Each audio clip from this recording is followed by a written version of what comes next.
Hello, this is Allison Carter. I'm an occupational therapist with the Milestones Podcast. I wanted to do this video to introduce the concept of a relationship between delayed fine motor skills and an infant or toddler's eating skills. I'm mostly referring to fine motor skills up to approximately a 15-month developmental level.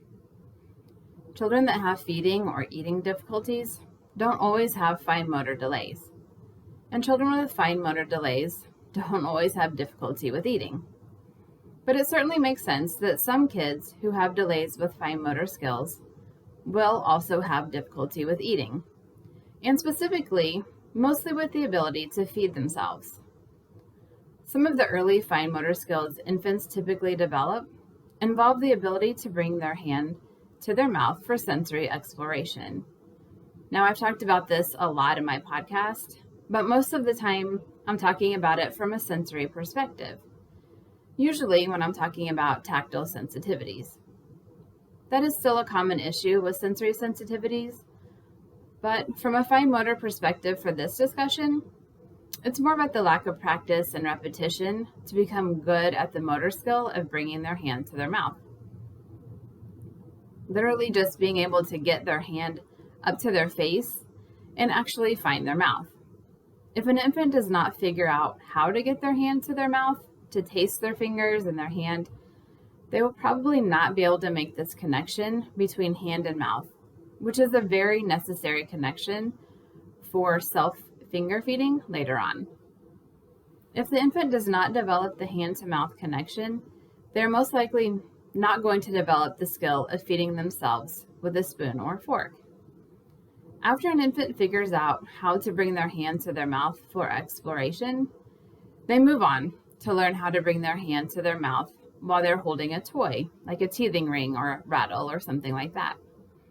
If they don't figure out how to bring their hand to their mouth by itself first, they may not figure out this harder skill of holding a toy and bringing it to their mouth for additional exploration. This is an early version of self-feeding using a utensil.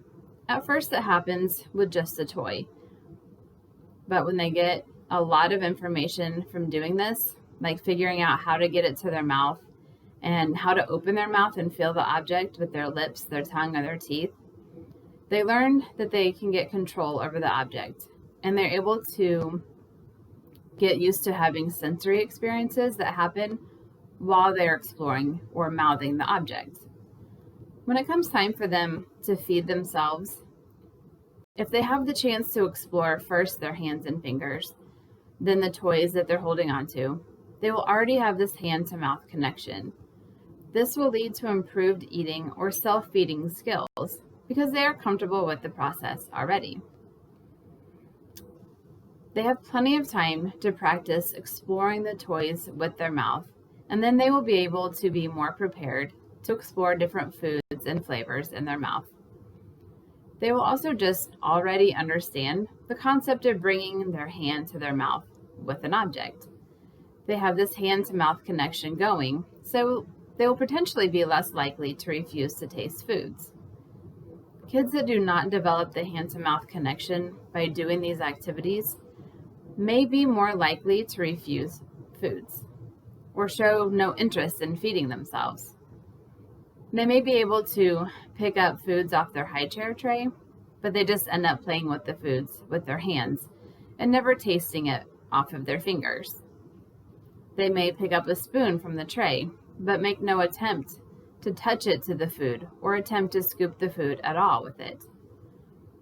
They might just hold it or play with it without really any ideas or thoughts of using it as a tool to eat with. These are just some of the beginning thoughts that I have on this topic.